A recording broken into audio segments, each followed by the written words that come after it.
at verse 11. Luke chapter 15. We're going to start at verse 11. Amen. You know me, not going to be long, not going to be short, but I'm going to be. You better know it. Amen. Gotta just make sure, Sister Pratt, y'all make sure that Donald Duck juice don't freeze up too bad back there. I don't gonna need it when I get through. Amen. It's in the freezer, so don't let me forget about it. Amen. Luke chapter number 15 started at verse 11. When you have it, say amen. Amen. Amen. And it reads, and he said, a certain man had 2 sons. And the younger of them said to the father, his father, Father, give me the portion of goods that falleth to me. And he divided unto them his living.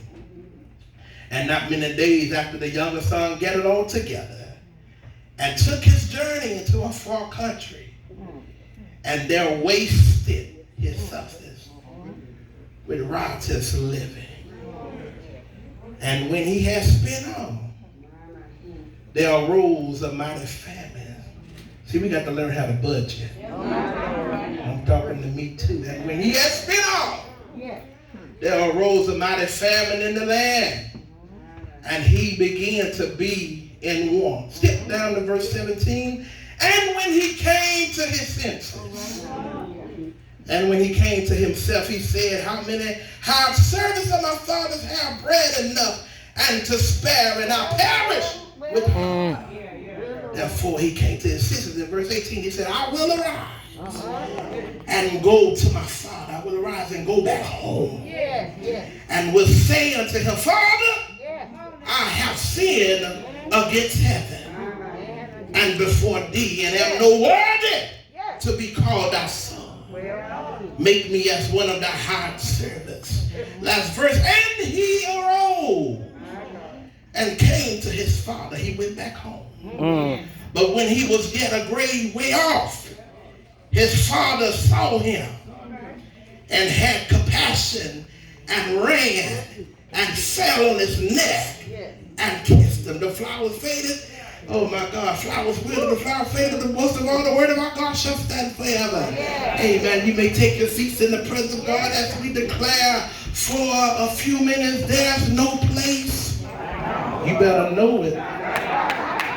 There's no place like home. So here, Jesus, if I can just lay foundation just for a few minutes. Here, Jesus is followed by a great multitude. As a matter of fact, he had just left the house of one of the chief Pharisees from eating bread on the Sabbath. Before he left, Jesus got an interruption by a certain man who had dropsy. Get it? Dropsy is an abnormal swelling of the body. Dropsy is swelling of soft tissues due to the accumulation of excess water. Dropsy is a disease in which the limbs and body swell. Yes. Jesus knew it was the Sabbath, and he and the Pharisees was there when this was happening, and you know the Pharisees were the people that didn't like Jesus. Right. Jesus knew it. He knew that it was the Sabbath, and he knew that the Pharisees, the people that didn't like him, the people that was waiting on him, trying to trap him,